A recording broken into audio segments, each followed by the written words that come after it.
et de l'UAL. Le Stade Mouex à l'honneur et le Stade Mouex avec Philippe Buisson parce que décidément on ne voit que vous Philippe. Ah, ça c'est gentil, mais le Tour de France il y a quelques semaines c'était un grand moment mais ce soir c'en est un autre. oui, c'est un autre grand moment. C'est l'avenue c'est le premier match de Champions League des Girondines de Bordeaux à domicile et ça se passe à Libourne. Et je crois que c'est le premier match de Champions League de l'histoire de la ville de Libourne. Et c'est bien parce que c'est un beau partenariat entre la métropole et la ville de Libourne, entre la ville de Bordeaux et la ville de Libourne. Et donc on est très heureux et je pense que ce Stade Mouex qui a connu de belles épopées footballistiques, eh bien, c'est un écrin qui est à la bonne taille pour cette épopée européenne. Et quel succès populaire, j'ai entendu dire qu'il y avait 8000 places, 8000 personnes qui vont venir ce soir. 8000 places, j'en sais rien, je crois qu'il y a plusieurs milliers de personnes qui viendront. Voilà, il y a une ferveur. D'abord, la Gironde et le Libournais, nous sommes un territoire de foot. Et puis nous sommes, voilà, on a envie de se retrouver, on a envie de grandes compétitions sportives, on a envie de vibrer. Et ça fait longtemps que le Stade Mouex n'a pas été plein, oui. Et ce soir il va l'être. Et puis vous savez, les Girondins de Bordeaux, c'est quand même un peu aussi les Girondins de Gironde. Donc absolument. Ils sont les bienvenus ici. Nous étions il y a quelques instants avec l'emblématique Alain Donnet, bien sûr que vous avez connu. Je disais qu'il fut président et à la fois du Football Club de Libourne et de l'UAL. Est-ce que ça serait un souhait justement pour vous d'avoir une équipe peut-être à plus haut niveau? Elle l'a été par le passé dans le foot et dans le rugby. Est-ce que c'est une ambition? Ce le fut pour le foot, ce fut pour le rugby, ce fut deux aventures malheureuses, oui. Mal gérées. Vous le déplorez mal géré politiquement, oui. Pas humainement, financièrement. C'est-à-dire qu'on est monté très haut et puis on est redescendu très bas très vite et durablement. Donc si jamais demain on devait construire une épopée sportive en foot, en rugby, en hand, qui sont à peu près les trois clubs fagnons de Libourne et du Libournais, d'abord on ne le ferait pas tout seul, on le ferait en intercommunalité. Il y a aujourd'hui un projet de création d'un grand club de hand sur l'ensemble du Libournais avec la fusion de Coutras, de Libourne, d'Izon. Voilà, donc on mutualise nos forces et puis on le ferait pas flamberge au vent, comme ça on le ferait de manière plus construite pour que ce soit plus durable. J'ai à la fois un bon souvenir parce que j'y ai beaucoup contribué, j'ai beaucoup supporté les Pingouins à l'époque de cette ascension en Ligue 2 et depuis, merci à ceux qui essayent de construire un club et petit à petit il va remonter, mais voilà, il faut... On s'est vu trop beau, trop grand, trop vite. Libourne, ville sportive, j'ai entendu dire, vous allez me le confirmer, que Libourne était candidate pour être centre d'entraînement pour la Coupe du Monde de rugby 2023. Il y a le choix, je crois, entre 3 villes de Gironde, dont la vôtre. Oui, c'est pour être ville haute, c'est-à-dire là où sont hébergés, où s'entraînent les rugbyman. Effectivement, Libourne, en partenariat avec un hôtel de Saint-Émilion, a déposé une candidature solide parce que ce stade, encore une fois, c'est un stade qui a tous les atouts des grands stades, enfin en tout cas des stades de Ligue 1, de Ligue 2 et qui répond aux normes qu'il fallait pour pouvoir prétendre à cette candidature. Donc on attend. Maintenant, on n'a pas le droit de faire de lobbying, donc on n'en fait pas. Mais on espère que des équipes internationales vont nous repérer au milieu des vignobles pour que ce soit une belle fête du rugby ici aussi. Vous savez que nous avons participé, je l'espère, avec brio au Tour de France. Alors quel bilan tirez-vous de ce Tour de France? C'était une aventure humaine formidable, ça a fédéré le territoire, c'était un très grand succès, il n'y a pas eu un incident, il y a eu des centaines de milliers de spectateurs, des centaines de millions de téléspectateurs, donc c'était une très belle opération également de retombées économiques. Voilà, donc je n'en pense que du bien et financièrement, finalement, le reste à charge pour la ville a été de l'ordre de 150 000 euros. C'est de l'argent, mais c'est minime. Mais bon, on ne peut pas se le payer chaque année, je l'avais dit, mais c'était une belle opération et si on peut le refaire dans les 3-4 ans qui viennent, eh bien, j'espère qu'on le refera. En tout cas, c'est ce que j'avais dit à Christian Prudhomme. Le sport est une formidable vitrine pour Libourne, en résumé. Le sport, c'est une vitrine, ça contribue au marketing territorial, c'est fédérateur d'un territoire, c'est fédérateur des identités. C'est aussi beaucoup de bonheur, beaucoup de plaisir donné à des jeunes et à des moins jeunes. On va le voir ce soir. Je crois qu'on va avoir en plus un temps clément, ce qui n'était pas gagné. Non, c'est vrai. Au sortir d'une période qui est quand même a été très anxiogène et qu'il demeure pour un certain nombre d'entre nous, eh bien donner du bonheur, du plaisir et fédérer un territoire. Aujourd'hui, c'est fédérer la Gironde. C'est Bordeaux, Libourne qui se fédèrent pour porter haut les couleurs des Girondins de Bordeaux, qui sont, je le redis quelque part, les Girondins de Gironde. Eh bien, c'est une formidable soirée qu'on va vivre à Moueix. Et puis, j'oublie pas qu'on a connu, alors c'était la Coupe de France, mais on a connu des exploits ici. Les Pingouins ont battu Lyon, le champion de France, champion de France sortant. On a battu Lille, on a battu Le Mans, on a battu Metz. Bon, donc ce soir, les Girondins. Un pronostic, vous êtes obligé. Oui, un pronostic, c'est 2-0. C'est marrant, vous avez tous les mêmes pronostics. Tous ceux qui se sont succédés à votre place ont dit 2-0. Bon, c'est que ça va être ça alors. Allez, ça va être ça. Bonne soirée à vous. Merci monsieur le maire Philippe Buisson. Merci. Claude de Rioren sur Aki Télé. C'est l'avant-match entre Libourne, vous le savez bien, et Wolfsburg. On reçoit les invités régulièrement depuis près de 45 minutes. Et Claude de Rioren, il était passé nous voir sur le Tour de France. C'est un habitué d'Aki Télé. Il était présent il y a quelques semaines et on le retrouve pour ce grand événement libournais.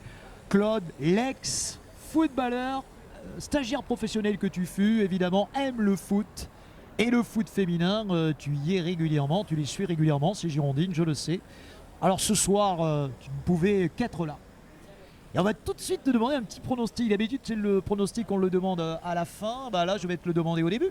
Mais déjà, bonsoir et merci. Alors, je ne suis pas un habitué d'Aki Télé, mais je réponds toujours positivement aux invitations. Oui, très, très belle Très bel événement, un bel événement pour la ville de Libourne qui commence à monter en flèche et en puissance. En puissance et avec le Tour de France. Et son maire n'y est pas étranger. Absolument, absolument. Voilà. Ouais, c'est du soft power sportif. C'est vrai. Voilà. Mais oui, mais c'est la meilleure façon de faire connaître une ville. Il a raison. Bien sûr. Alors, tu me demandes un pronostic. Forcément, je dis les Girondins. Je suis Girondin.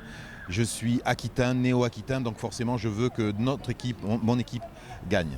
Le rôle du public, est-ce qu'il va être déterminant ce soir? On est à une demi-heure du coup d'envoi. J'ai envie de dire oui parce que bon, dans l'histoire du football et du football moderne, le football féminin tel qu'il est aujourd'hui est relativement neuf et je pense que nos Girondines, nos footballeuses, pour une fois, bien qu'elles fassent de plus en plus recettes, vont avoir derrière elles ce public libournais, bordelais, girondin qui risque. Et ça vient d'ailleurs, moi j'ai vu les 40, j'ai vu les 64, c'est incroyable. Mais comme quoi il n'y a même plus lieu de parler de football féminin, il y a lieu de parler de football et il se trouve qu'il est joué cette fois-ci par des femmes. Alors c'est une équipe extrêmement compétitive que ces Girondines, parce que d'abord il y a beaucoup d'internationales, beaucoup. Claire Lavogé peut-être a été une des premières à venir, ensuite beaucoup lui ont emboîté le pas. On a aussi pas mal d'internationales qui viennent de tous les horizons, des néerlandaises, des costariciennes, des brésiliennes. Melissa Gomez, me semble-t-il. On a une américaine, une canadienne. C'est vraiment un melting pot, une internationale d'une certaine façon que cette équipe des Girondins désormais. C'est inéluctable. De Blanquefort, le club initial féminin qui a été la figure de proue, la lampe de lancement plutôt du foot féminin et c'est toute une histoire, c'est tout un projet ce club et cette équipe a aujourd'hui cette équipe féminine, cette équipe Fagnon. Mais c'est un continuum, une histoire formidable qui fait qu'aujourd'hui, cette équipe, on peut parler d'une équipe pro et d'une équipe compétitive et d'une équipe qui va chatouiller et jouer avec la Champions League. En 2015-2016, j'écrivais pour le club de Mérignac-Carlac et il y avait dans le même groupe de D2, Mérignac-Carlac et les Girondins de Bordeaux. Et je me souviens notamment d'un match au mois de novembre ou de décembre où les Girondines l'avaient emporté par 3-1. Et dois-je te rappeler, mais tu dois t'en souvenir, que lors de cette saison, les Girondines étaient montées au goal average contre Yzeure. Elles avaient, qui est un club du Massif Central, elles avaient terminé à égalité de points. Elles n'avaient été départagées que par le goal average. Quelle ascension depuis? Oui, je m'en souviens tout à fait, puisque à l'UNSS, que j'ai l'honneur de diriger sur l'Académie de Bordeaux, j'avais comme stagiaire donc dans mes services une certaine Marion dont je ne me rappelle plus le nom mais qui jouait en équipe première à Blanquefort. Eh oui, ouais. Parce que tout est parti de Blanquefort qui sont restés pendant des années en D2 qui n'arrivaient pas à franchir le palier. Donc je suivais de très près le foot féminin. Voilà, elle jouait, c'était le stade de l'Est, je ne sais pas comment il s'appelait. Oui. Non, c'était pas le stade de l'Est. En tout cas, c'est le beau stade. Le qui beau est stade. à côté du lycée viticole de Blanquefort. Absolument, oui. Merci beaucoup Claude, merci d'être passé, merci de tenir parole. On va se retrouver dans quelques instants dans les travées, bien évidemment. Merci à toi, merci à Kitélé qui est la petite chaîne qui monte. Je l'espère, et on est là, on aime le foot évidemment, on aime le sport, on aime tous les événements et merci de nous aider à parfaire notre ascension. Absolument. Et à promouvoir effectivement la chaîne. On se retrouvera certainement peut-être sur des événements UNSS où tu feras, pourquoi pas, à le plaisir de couvrir. Merci à tous, suivez-nous sur Akitélé. H-20 minutes, Stade Mouex, on y est, on est à 20 minutes du coup d'envoi. Et un nouvel invité qui nous a rejoint, Jérémy Berrier, ex-top Girondin. Alors toi les Girondins, les Girondines, ça te tient à cœur depuis toujours, je le sais. Ah mais bien sûr, moi je suis né avec les Girondins et puis c'est mon équipe depuis toujours et pour toujours et le sang marine et blanc, comme on dit. Alors, tu as été un des premiers à convoquer des chroniqueurs pour parler des Girondines parce qu'au moment où tu l'as fait il y a 3 ans, les Girondines n'étaient pas ce qu'elles sont aujourd'hui. C'est vrai qu'on avait une chronique dans mon émission qui s'appelait donc Top Girondin, qui était tenue par Thibaut Desjardins qui faisait ça très bien, qui fait toujours ça très bien d'ailleurs. Et oui, on a accordé une place à l'équipe féminine très tôt parce qu'elles ont fait de belles choses très tôt. Mais ça n'a quand même rien à voir avec l'équipe d'aujourd'hui parce que l'équipe de l'époque, elle était au milieu du classement de D1. Elle n'était pas dans les 3 premières places, elle n'était pas en passe de disputer la Ligue des Champions. Là, c'est quand même autre chose. Bon, après, c'est une équipe qui a une jeune histoire, mais qui a une riche histoire. Et chaque année, elles franchissent de nouveaux paliers. Donc, bien sûr, mais le club est obligé de s'adapter chaque année avec un recrutement qui est digne des objectifs fixés. Donc, c'est normal que cette équipe change beaucoup chaque année. Mais là, aujourd'hui, on est à l'orée de la Ligue des Champions. Donc, c'est incroyable. Et c'est le succès populaire parce qu'on est entre 6 et 8 000 personnes. On dit 8 000 personnes, on ne sait pas exactement, mais le stade risque fort d'être plein. Donc le public répond. Il aurait pu ne pas suivre, mais il suit. Oui, c'est sûr. Ouais. Après, il y a eu un engouement quand même assez tôt pour cette équipe. Et puis, ce qui est intéressant, c'est que il y a les matchs des garçons à Bordeaux même, et puis il y a les matchs des féminines ici à Libourne.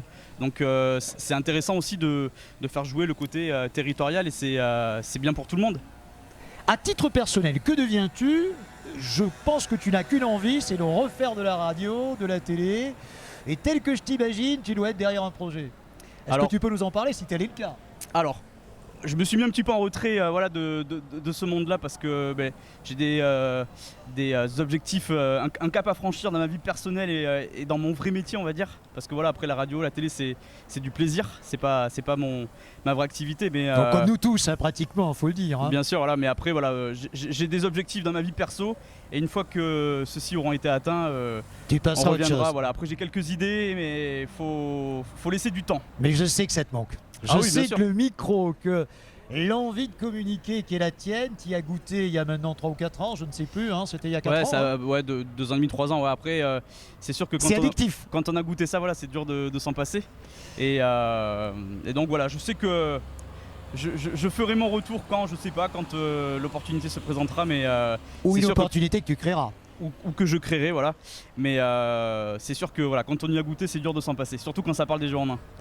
Alors les Girondines ce soir, peut-être une perspective sur les Girondins déjà. Quelle saison vois-tu pour cette équipe qui a été quand même chamboulée totalement avec un nouveau président? Est-ce que c'est jouable ou est-ce que c'est encore parti pour une nouvelle saison anonyme? Après c'est une saison qui est quand même qui commence étrangement dans le sens où il y a eu beaucoup d'arrivées de joueurs qu'on connaît très très peu ou pas. Qui viennent beaucoup du Portugal. Il y a une petite... Et c'est pas le fait du hasard. C'est ça, exactement, Donc après, il y a beaucoup de nouveaux joueurs, de nouvelles nationalités.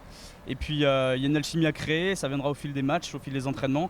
Et faut laisser du temps à cette équipe. On n'aura pas... Mais est-ce que les supporters vont laisser du temps à une équipe avec toutes les déceptions qui furent les leurs tout au long de ces dernières saisons? C'est ça qui est compliqué, c'est quand ça fait 10 ans qu'on mange notre pain noir, c'est difficile d'être tolérant et patient.